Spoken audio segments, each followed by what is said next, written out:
From the library of the New York Stock Exchange at the corner of Wall and Broad Streets in New York City, you're inside the Ice House, our podcast from Intercontinental Exchange on markets, leadership, and vision in global business. The dream drivers that have made the NYSE an indispensable institution of global growth for over 225 years.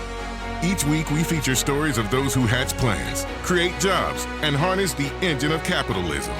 Right here, right now at the NYSE and at ICE's exchanges and clearinghouses around the world. And now welcome inside the Ice House.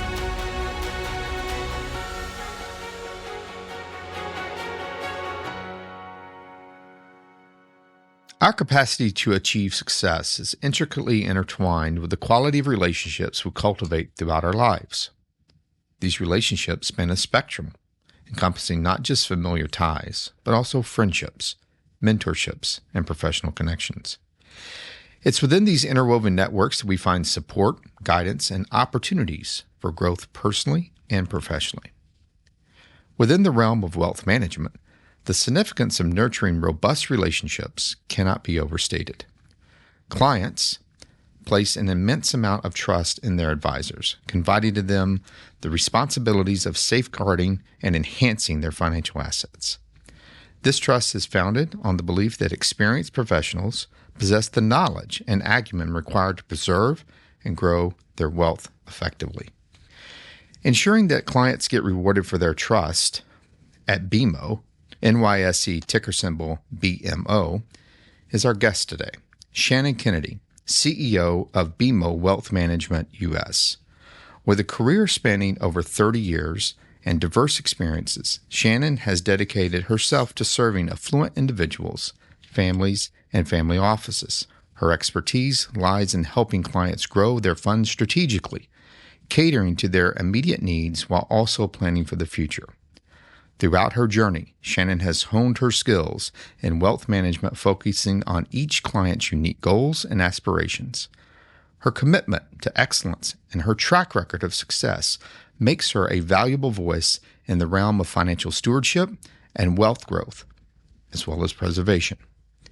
On today's episode, Shannon and I will discuss her career, her arrival to BMO in 2019, and the transition into her current role. We will discuss how wealth management has evolved over the last decade and how she and her colleagues at BMO provide that personal touch to every one of their clients. Our conversation with Shannon Kennedy, CEO of BMO Wealth Management U.S., is coming up right after this. Connecting the opportunity is just part of the hustle. Opportunity is using data to create a competitive advantage.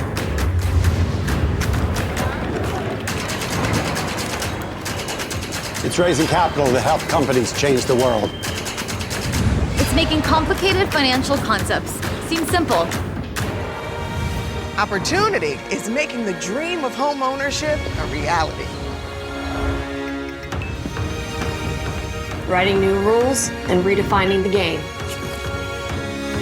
And driving the world forward to a greener energy future. Opportunity is setting a goal and charting a course to get there. Sometimes the only thing standing between you and opportunity is someone who can make the connection. At ICE, we connect people to opportunity. Welcome back. Remember to subscribe wherever you listen and rate us on Apple Podcasts so others know where to find us. Our guest today, Shannon Kennedy, is CEO of BMO Wealth Management U.S. and has served in that role since July of last year. With over 30 years of experience, Shannon has spent the last 5 at BMO, and prior to her current role, was Global President of BMO Family Office. Before joining in 2019, she spent 6 years with BNY Mellon, that's NYSE ticker symbol BK, and over 25 years at Northern Trust. Shannon, thanks so much for joining us at Inside the Ice House. Thanks, Chris. It's great to be here. Well, we'll get started with some fun, easy questions in the world that you live in. Give us a little idea, given your extensive experience working with affluent individuals and families over the last 3 decades. You understand wealth extends beyond financial assets. But in the context of your work, how do you personally define wealth? So, not so easy of a question, actually. What I would say is, I worked with billionaire families for several years, and wealth is amplified. You can be your truest self, I guess, when you have wealth. And so if you're kind and generous and philanthropic, you're very, very kind and generous and philanthropic.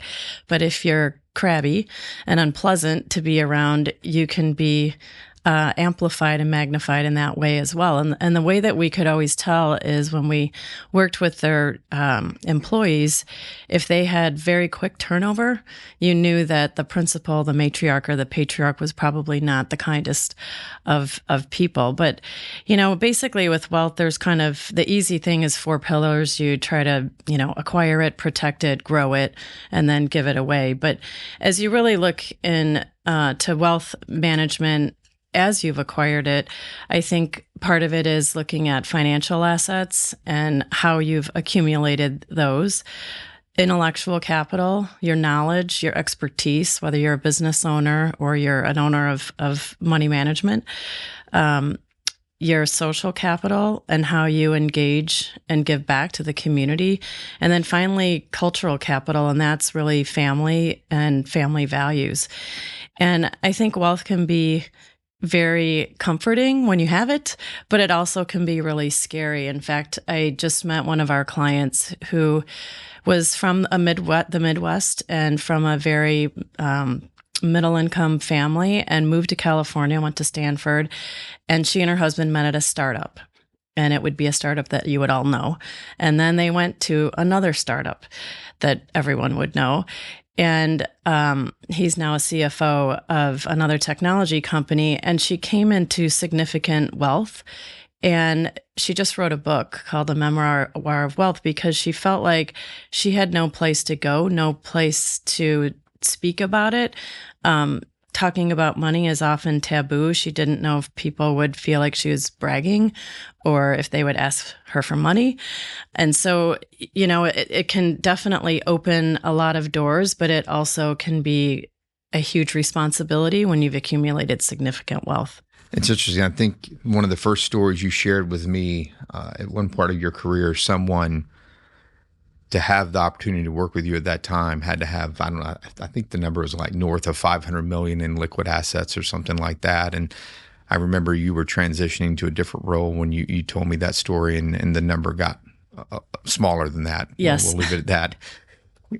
Does it change over time, or are the principles the same of how you manage that social, emotional, and intellectual wealth management? Because you got to hit all 3 of them in order to have that positive client experience that you're looking to provide. Yeah, it's always changing, right? Because our lives change. And so things that influence it are perhaps you get divorced or you inherit additional wealth. Or if you're a business owner and your whole identity has been that business, and many consider a business like a child, once that child is sold or is infused with private equity, all of a sudden your identity seems to be lost and you don't have that particular identity. You're now an owner of financial assets, which is maybe not as fun as whatever widgets you were making or whatever you were selling. So it absolutely continuously changes. And we do a lot of work with families just on communication exercises. It really doesn't matter how much money you have. We all have our issues within our families. Some have, harder issues than others. And that's often why people will create trust agreements, because they might have some family members that they are not confident can manage the wealth responsibly after, a matriarch or patriarch can pass away. And that's really where fiduciaries, firms that manage with trust agreements really can play a significant role, because they can help those children, I guess, so to speak, from the grave, to help the parents to maintain the values that they've put in place. So it's always kind of changing. It's not a set it and forget it business. It's one that you just have to keep asking clients, what are they going to buy? What are they doing? What's happening in their lives? Are they getting older? Do they have health issues? So it makes it more fun, I guess. Well, you had the opportunity to work for a number of the iconic brands within the wealth management space throughout your career.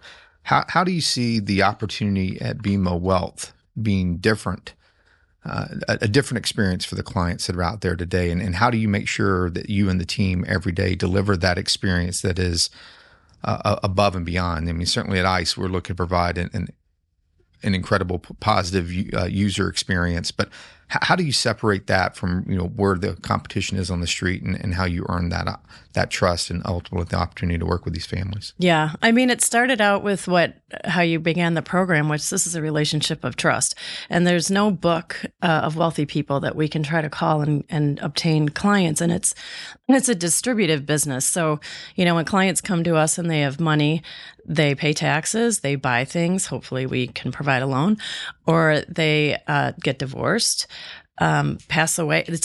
Money is always leaving the bank, and so we need to have really great people that can develop a very, very strong relationship, and a relationship so strong that they feel compelled to introduce us to other people like themselves.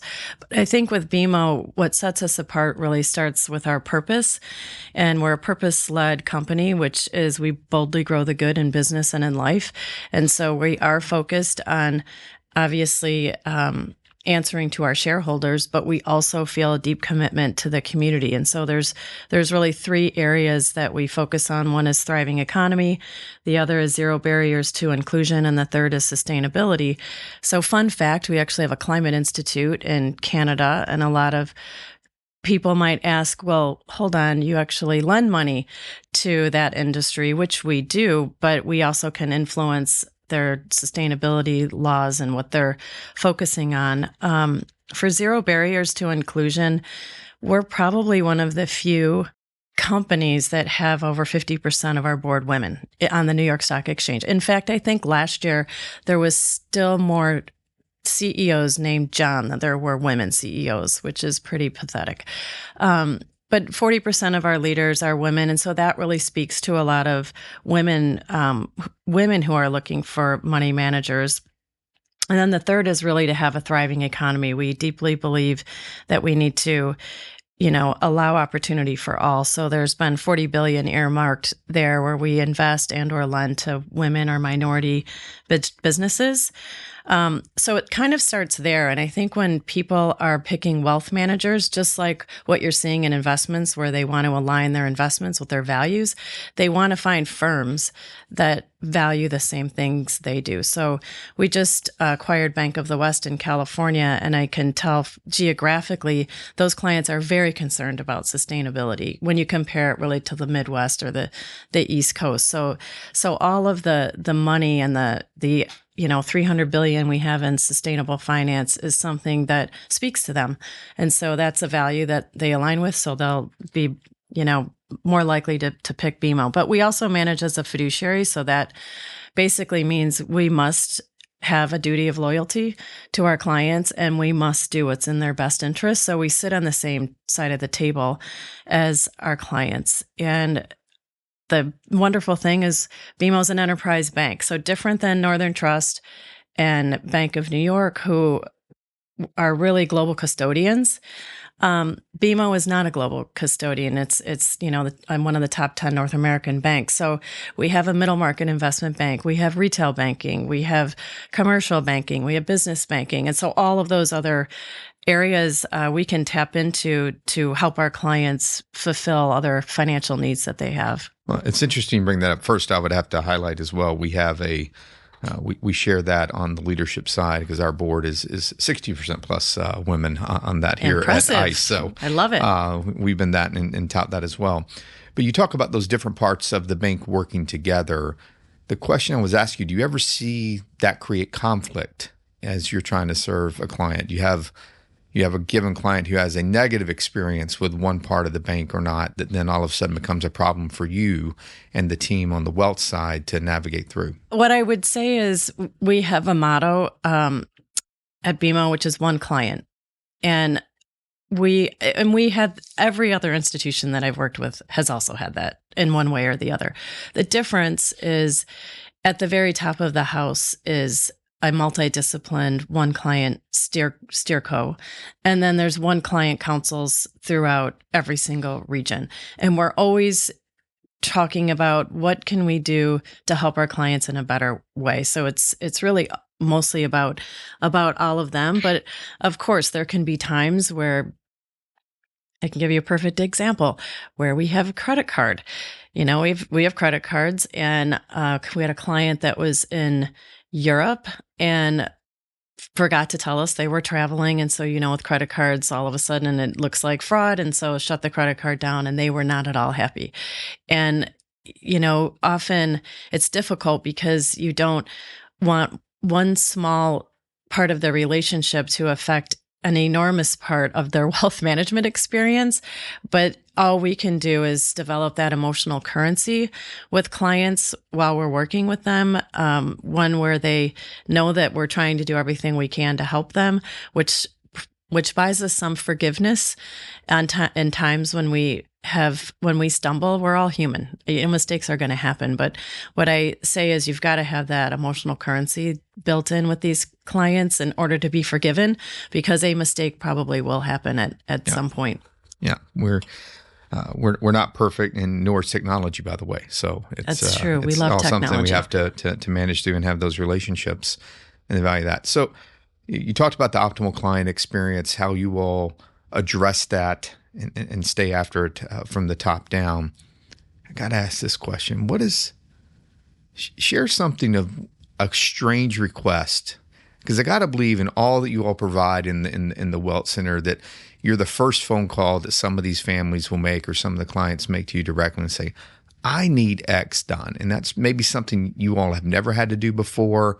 That was the first time you had to do it in this opportunity. How does that happen on the other end of the phone when you get that strange request that is new territory? Do you look at the phone and go, what do I do now? Is there a mobilization of a team? Give us a little insight. Obviously, no personal details, but I don't know. Do you move boats and airplanes and art? I mean, Yes, we actually had to, and one story is there was a client who had a large yacht in Monte Carlo, and the team had to fly out to put the technology app into the boat. So they were very happy with that because they all got a beautiful trip out of it, but they were also installing the tech on the boat. But often the craziest ones come from estate administration. So I was a probate and a guardian administrator at one point. And in guardian administration, it's often a very sad story where minors there's some kind of medical malpractice that happens, and it's typically at birth. And so the child ends up having cerebral palsy or something very sad.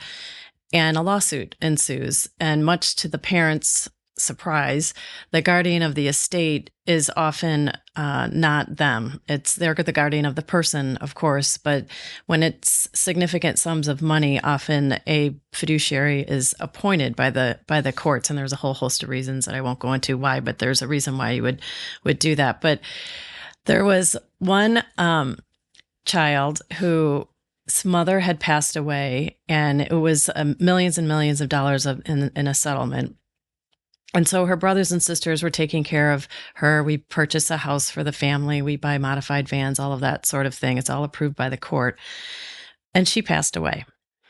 And when a minor passes away, they are not 18, so they can't have a will. So you have to utilize what's written in the probate code, which basically says it first goes up to parents, then it goes to siblings.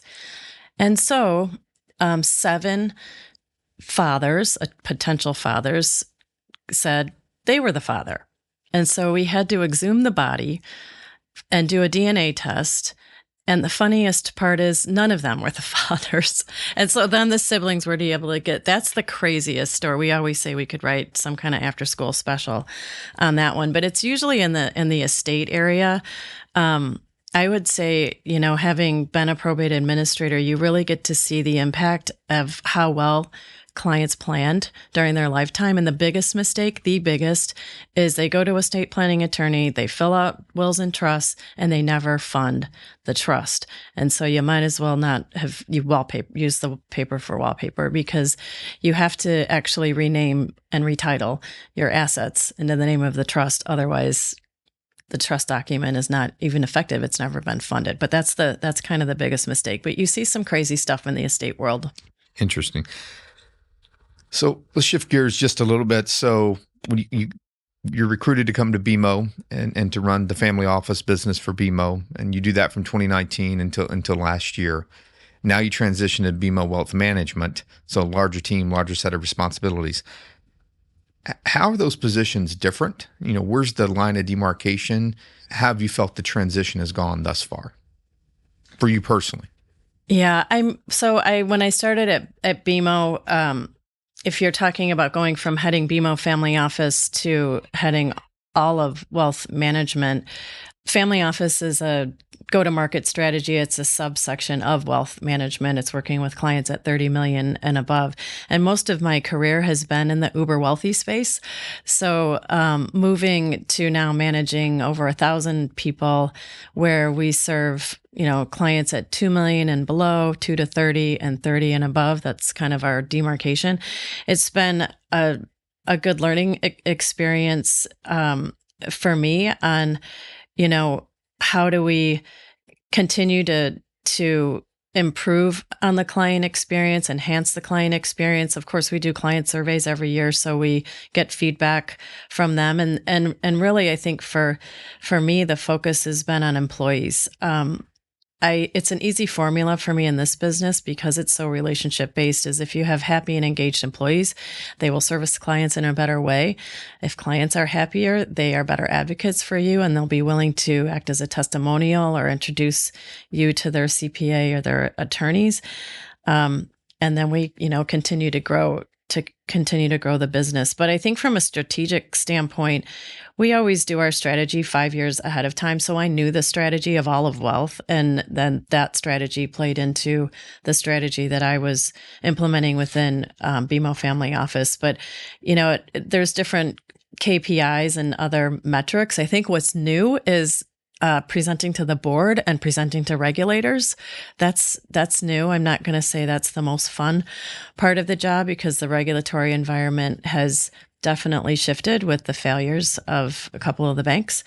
But those are some of the things that are a little bit different. But I've always stayed curious and taken the wisdom.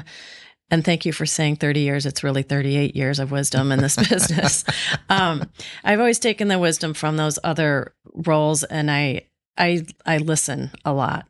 Well, let's listen a little bit more of that wisdom. So, undergraduate Loyola in Chicago, and then you find yourself 2 decades at Northern Trust. Did you know that you were destined for a career in finance? Okay, this is a funny story. So, no, I was going to be in physical therapy. And in fact, last week, I was at Wabansie Community College, and I received a Distinguished Alumni Award. And I actually went to community college on scholarship.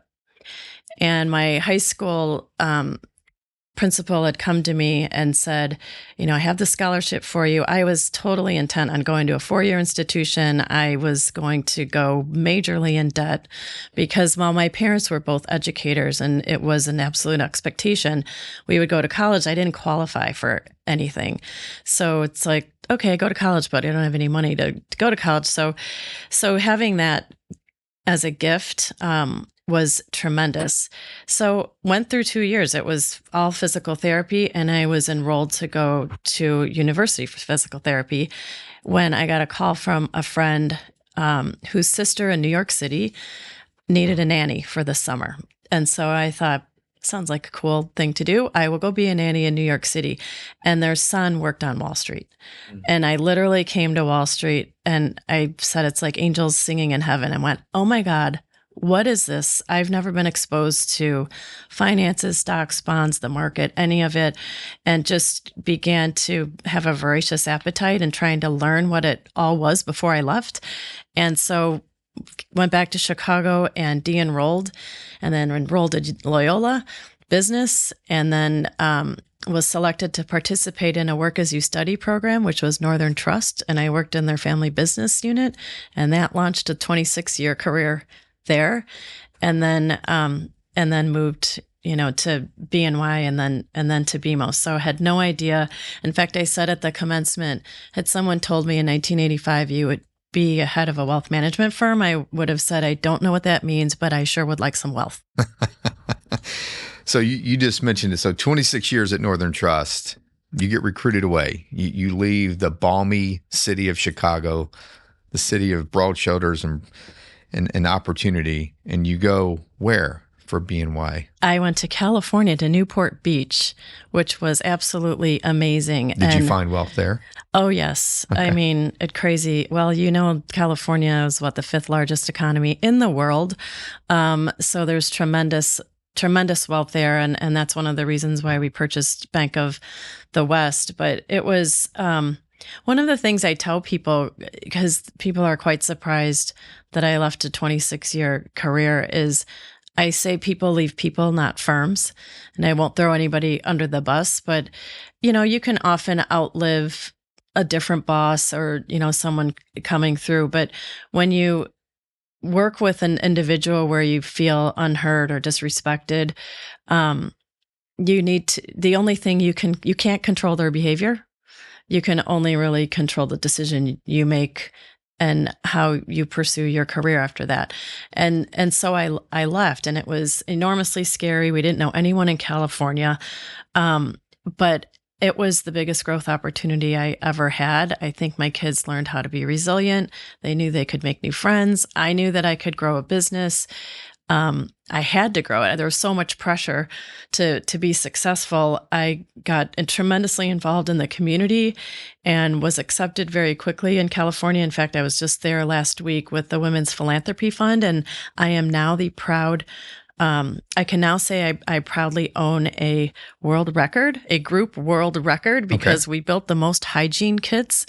I think it was 6,100 that have ever been built. So I can add that to my resume now. Excellent. So go to California, customer base changes, process doesn't, new firm. Yeah, new firm, same client base. I mean, I had left working with single family offices. So I guess different in that they, certainly didn't have $500 million or $200 million.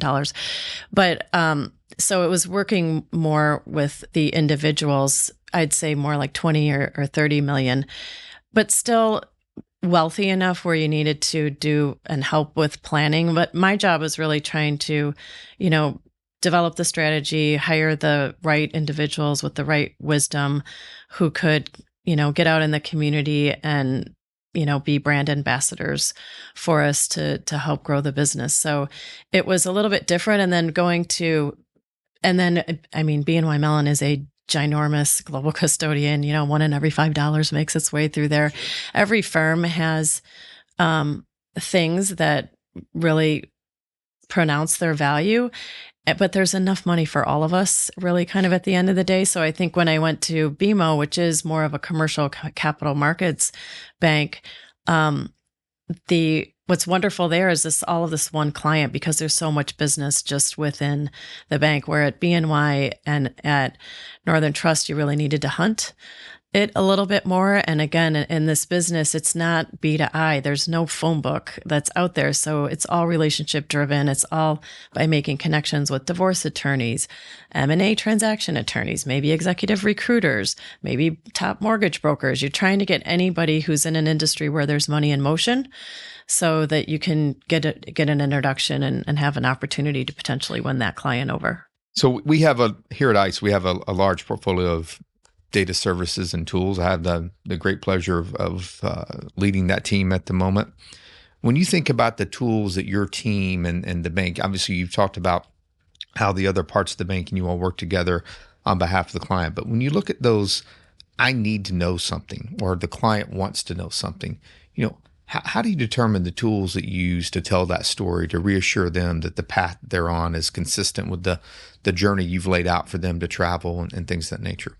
Yeah. I think a big part of our business now is data information and data delivery, to be honest, and it has to be accurate. I mean, if that is not table stakes and that's not accurate, we don't deserve to be sitting in front of the client. But I think as we analyze, different tools. A lot of it starts with really planning for us and what's the money for, and why are you here, and how can we help you? So the systems and the due diligence that we put together is unbelievably robust, and it constantly is changing. Right now we're looking at a lot of AI, and how can we utilize that? So you can utilize data and prompt advisors on questions they should be asking at a particular life period, or you use the data because their birth date's in there, and instead of like in the old days where you'd have a tickler or something like that,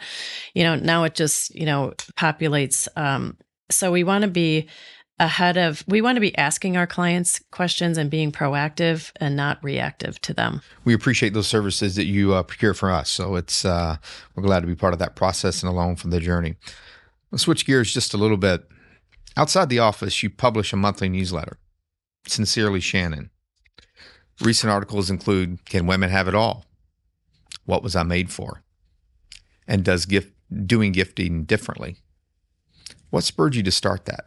So I started doing Sincerely Shannon in 2013. So when I went to BNY. And the reason was my staff will know this one too. I'm like, when you have change 13 times, like employees need to hear it at least 13 times before they really start absorbing it. And so we were going through some change at BNY, but it was a communication tool. It was one of the 13 communication tools that I used. And I usually would put on the KPIs and, what we were trying to accomplish and where we were trying to grow. But then I started just humanizing myself, because I think it was a region at one point where everyone wasn't in Newport Beach. I then at one point had Texas, San Diego, LA, Hawaii, Arizona. So I didn't see everybody all the time, and people didn't really know who I was. So I started just humanizing myself, and would get really positive feedback. People, employees would respond back to me like, "Oh, I really thank you for sharing that story." So during the pandemic, we were all trying to get staff together, and I did a whiskey tasting and a chocolate meditation, and then I challenged the team to do 30 days of gratitude, and I said, I'll send mine out to all of you, and you can read it. And there's only so many times you can be thankful for the sun or the wind or whatever. And so then I was especially when you live in California, it's probably a little bit tougher, right? Well, this was actually in Chicago. Okay. I was back in Chicago for the pandemic. But then I just started getting probably more philosophical and just talking about what I thought about that day, or the value of our dog and how much he is unconditional lover. And he's sat on your lap, I know, times when you've been to our home. And then people would share. And then it was just an unintentional, I ran out of things. So I did the 30 days, which then turned into Feel Good Friday. So then every Friday I would send something out that I felt was inspirational, or something I was happy about, or something that I'd like, I would challenge the team to think about. And then I ran out of ideas, to be honest with you. And so I started asking my leaders or other staff members, I would just pick people, you do Feel Good Friday. And they had so much rich content about, one of our employees' mother had passed away, and she just talked about how she felt so loved by her other partners. We had another, one of my leaders who was in the hospital for several months, and we card bombed him. And he's like, my wife couldn't visit me, and she would just give me like 5 or 6 cards. He probably got 100 cards from us. And that's what just really kind of kept me going. So I'm like, this is amazing. This is better than what I could say. So now that I don't do Feel Good Friday anymore, I kind of had this gap where I'm like, oh, I need another outlet. So I just decided, okay, well, I'll just do this blog on LinkedIn. And that's how it started. And there's no rhyme or reason. It's probably the next blog will be about this podcast and doing a podcast. And I saw the fearless girl, and I felt like her, and I want to take a picture with her when I leave. That, oh my God. I think we can help make that happen. Yeah. 38 years later, where it all started, I'm back here, which who would have thunk? It's crazy. So, I mean, it's just reflections on what I think. Yeah. And I think I have 1,000 people who read it, which is crazy, but kind of fun. We all care to learn from each other. It's impressive. Your most recent edition was titled "April Showers Brings May Flowers: Ignite Change Personally and Professionally This Spring." In it, you wrote, "When change happens at work, and it will, you can accept the change or create another opportunity for yourself. To fight change and things you do not control is a waste of your energy." You want to elaborate on that? Yeah, I think earlier in my career, I tried to control a lot. Type A, super driven, goal oriented. And if I felt like something wasn't right, I would fight it, even within work. And I think at some point I'm like, why am I spending so much time on decisions that are not in my control? Decisions like maybe the allocations that you're receiving from finance from some of the other groups, or I can't even think of, another time I thought that one of my other leaders needed help because she said she was really busy. And so I really wanted to change a process. So I thought I was helping her. I had great intention, but I had a horrible impact because she felt that I was basically saying she couldn't do her job. So, you learn from all of those things. And I think I mentioned earlier, you get a boss or someone that you work with and it's an untenable situation, and either you stay in it, you get a different job at that institution, or you go somewhere else. I mean, those are the only, you're not going to ever change someone else. And I think when I finally said, I'm only going to focus on what I can control, that's it, it was liberating. It just was absolutely liberating. Now, did you see that same change happen at home? Or is there a different Shannon at home in the type A and the driven piece of that? Well, you happen to know my husband, who is also type A, and maybe even more of maybe the genesis of the question. Maybe I'm more of a driver than I am. So I have done, it's not a 360, but where you do something where you're like, here's your work persona and here's your home life persona. And I think probably my marriage persona is a little bit different. And I probably sometimes will take a backseat to my husband, who loves a party and loves having people. I'm kind of more of an introvert, to be honest, and he's the exact opposite. So I think he lifts me up in that way. My girls would probably tell you all I do is work. In fact, one time, Anna, my youngest, when BlackBerry was around, I was talking to her and she kind of tapped the table. She goes, "Mom, look in my eyes when you're talking to me." I was like, oh my gosh, I'm on my phone. This is terrible. So yeah, I'm probably a little bit different at home than I am at work. But conscious decision. Yeah. Yeah. Mm-hmm. Yeah. That's your growth on there. Yep. So workforce and how we work has changed significantly over the last 10 years, with remote becoming commonplace. Here at ICE, our founder and CEO, Jeff Sprecher, encourages and is a huge proponent of in-person collaboration among employees in all parts of our business. In fact, we announced internally that we're moving to 4 days in the office in September. How has this shifting work landscape impacted not only your role, but that of your team and how they engage with the clients? Yeah, we have asked for 3 days a week, and I am confident that not 100% of our employees are following it. I think that, being around people, especially early in your career, makes an enormous difference. One of the things we say to families, our values are caught, not taught. And I feel like that's the same with work. So much of my growth was listening to someone else on the phone. Maybe it was just one of our portfolio managers talking about the market, or it was a banker talking about what they needed to get a loan completed, or just walk around management and seeing, what's going on and keeping a pulse on things.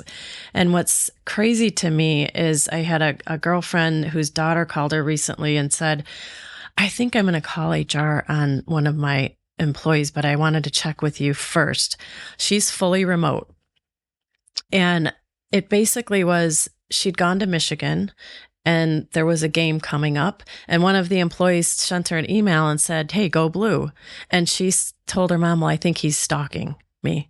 And both of us. So I said, that is the craziest thing I've ever heard. But I even hear with, some of my daughters are 23 and 27, and their, workforce, they feel like you need an appointment when you call them. And I just have never lived in that environment. I think the value of just picking up the phone is better, and being in person is probably even better. So I think that if ICE goes to 4 days and some other large institutions go to 4 days, the rest of us will need to probably and likely will follow that. And I think it'd probably be a good thing. I still think having some element of flexibility, because that seems to be an entitlement now and an expectation, and maybe somewhat of a competitive advantage, we'll need to provide. But I do think being in person is definitely, something that we need to do more of. Yeah, look, from our perspective, life happens, right? There are going to be some times where the electrician can only come in that day, and we fully understand that. I think this is an opportunity to discuss maybe less entitlements and like, how do we work? I need you to pick me up on the team. I got to handle this, and I think we all understand that. I don't know how you build culture remotely. That was why we were all doing these collaborative sessions and trying to get everybody on a screen. And a screen's better than, I guess, the phone. Now, when we do phone calls without seeing a person, it seems a little odd, doesn't it? It does. I'll ask you this question. If someone is on a video call, whatever service you use, what's your policy on camera being on versus camera being off? Oh, if you're with me, camera on. Okay. Camera Same here. So. What's really strange is I sit on Loyola's board, Loyola University of Chicago, and they are not allowed to have their students be on camera. There's some kind of legal thing, which I think is a shame. But now they're in person, so I guess we don't need to worry about that. Let's hope that continues along that. Yeah. Give us some advice on how you manage a relationship. I mean, obviously, it's got to get personal. And sometimes we hear, my experience and perspective has been, we hear, see, or experience things with those who we define as our customer and client that doesn't sit well with us. How do you manage through that? Stay focused on the end goal of I'm here to serve, or in some of these cases, those individuals are our friends and they're our client. Yeah, I mean, in this business, it's definitely not unusual to have a client become a friend, because you're asking very personal questions about their health, about their family, about how they feel about money, about what they want to leave to their children, about their parents. You're trying to educate their next gen. So that can be difficult, but I've never really found that a problem. I think the elements that, in building a relationship where I have really no tolerance for is when a client treats one of our employees in a very unkind and bad way. And I don't do it often. I've only fired two clients in my career, but and this kind of goes back to being in office. So we were in office, and one of my employees had gone to meet with a very, very wealthy client. And I don't mean difficult clients or clients asking you tough questions. I mean, he physically commented, or he commented on her appearance in an inappropriate way and just made her feel terrible and devalued. And she came up, and I could tell she was upset, but I didn't know she'd been at the client meeting. And I went over and I said, "Is everything okay?" And she burst into tears. And I gave her a hug, and I asked her what happened, and she told me. And I said, "You know what? There is no client worth this unhappiness. You don't deserve that. I'm firing him." And the effect it had, which I didn't even realize, with the entire team, because he had been abusive, I would just say verbally abusive, for years. And no one, I think we got stuck on, or maybe prior leaders got stuck on the revenue and how much money the client made. But it's like, there's plenty of other clients are out there, and it gets back to employee happiness. And when employees know you have their back, even in situations like that, again, I'm not talking about difficult clients or those asking tough questions about the market, but those that are abusive, I have no tolerance for that. Understood. We would share that We invest a lot in our employees, and we expect a lot from them, and we have to give them the opportunity to perform at those high levels. And sometimes those situations require what seems to be a crazy decision at that time. So we've discussed the definition of wealth, the optimal client experience, the art of investing a little bit. But what about protecting the wealth? Is there ever controversy with a client relationship where they want to do X, but the advice coming from you and the team is you need to protect Y? I mean, I think that just goes back to education and knowledge and wisdom that the clients have about the market. I think one thing that clients really don't realize is when you work with a fiduciary, the assets that you have on the platform are not assets of the bank. And so literally, our bank could fail, but your assets are really subjected to the risk of what you've invested in. So if you're in, just as an example, just Amazon or Target, whatever stocks or other money managers, that's your risk. It's not the risk of the bank failing. So, you contrast that with like FDIC and insurance, and there's a limit. And when you go over that, you're not insured after that. We're insured for errors and omissions if we make a terrible mistake. But I think that, a lot of clients don't really understand that safety of working with a fiduciary. But at the end of the day, I think if clients are asking to do something that we know, and this is what makes our business tough, that we know is not the right decision, it's our responsibility then to educate. But at the end of the day, clients can vote with their feet. And if they really don't like what we're asking of them, or if a client comes in and they only want investment performance, that's probably not the right client for us, or they don't really understand the amount of risk that they're taking when they say that, like, I want 15% return and I want no risk. Well, that's impossible. That's an impossible task. We all want that. We all want that. I would love to have that. And so sometimes just, saying that, well, how would you propose we do that? And then you're educating on the market. And so it really just comes down to education. If they don't want to hear the education, then, that's their choice and it's their money. And we'd probably say something like, well, we've recommended this and you're recommending not to do it, because often what happens then is 3 years later, they'll make the decision they want to make. And then they blame us for the lack of performance or the portfolio performance. You're like, well, that was your decision. Remember?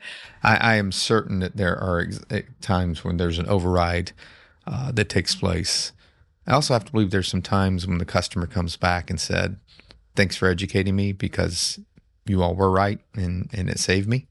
Yes. I mean, those have to be as victorious as signing the next new, family office billionaire client to go manage, because that's validation of what you and the team are building. I agree. I mean, even I have a friend right now, speaking of friends who's retiring from Grant Thornton with a significant amount of money. And I said, I would love it if you worked with us, but you need to do some due diligence, and here's some other firms that you should talk to. So, I just have a deep ethical do what's in the best interest of the client. And I think for her, she was working with a really small insurance company, which told me a lot.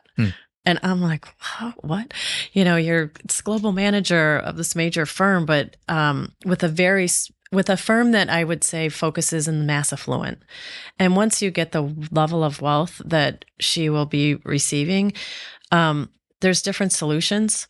And there's different investment solutions, and there are different planning solutions that you can be implemented. And if you're not working with a team that is aware and knows all of those, you're really not serving yourself well. So I did it in a way of like, we'll interview these other three firms, and because we'll all kind of say the same thing to her. When earlier you talked about some of the pillars of the bank and what BMO strives from the top down, I took over fixed income and data services earlier this year, and I begin to foster a culture of intent, purpose, and team along the way. Understanding your intentions of what you're doing today, the purpose it serves, and ultimately how does it positively impact our team.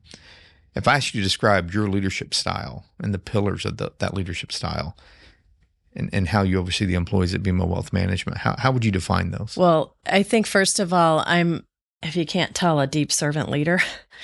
And I really just believe in lifting as I climb. So for me, it's been building a culture of caring for the employees, caring for the clients, caring for the community. So those are kind of the three pillars. And then I mentioned earlier, employee happiness leads to better client servicing, leads to happier clients, leads to better advocacy. And I definitely want to win.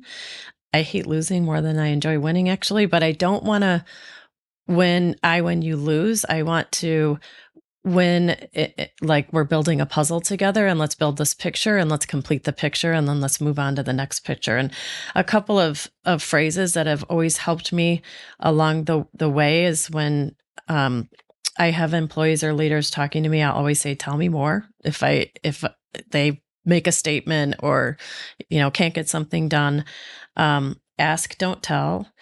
I am a huge believer, you've mentioned it, in intention versus impact. I think often people don't realize their communication, 97% the messenger, 3% the message. They don't understand how they've communicated and how that communication's been received. And that's the most important part, is how the communication has been. And then I always say, no's are free. And if I make a mistake, I always ask for forgiveness. We all have the opportunity to do that, probably more than maybe we should, but I'm glad that people grant it from time to time. So last August, Lynn Martin here at the NYSE nominated you for our Board Advisory Council. You're obviously, leading the team in wealth management at BMO. What does the future for Shannon Kennedy hold? Yeah, first of all, thank you for that nomination. I was definitely humbled, and I hope at one point that I can serve on a board, and we'll be here, I think, at the end of this month to watch the ringing of the bell with that advisory council. So, what an opportunity and what an experience. So what does the future hold for Shannon Kennedy? I've been in the business for 38 years, so that's kind of a long time. And at some point, would probably do other things, and one of those would be a board. I can't do that at the moment just because we have restrictions at BMO, but that would be kind of the next step in my future. Well, Shannon, thanks so much for joining us here on Inside the Ice House.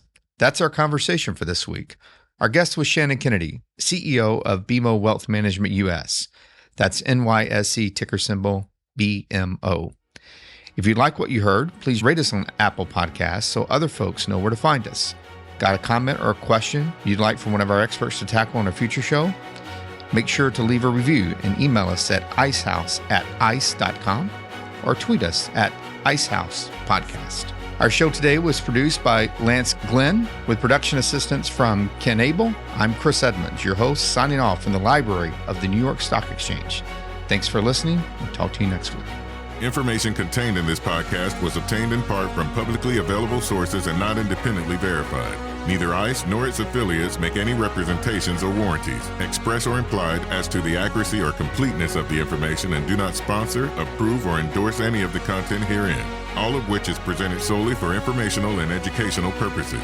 Nothing herein constitutes an offer to sell, a solicitation of an offer to buy any security, or a recommendation of any security or trading practice. Some portions of the preceding conversation may have been edited for the purpose of length or clarity.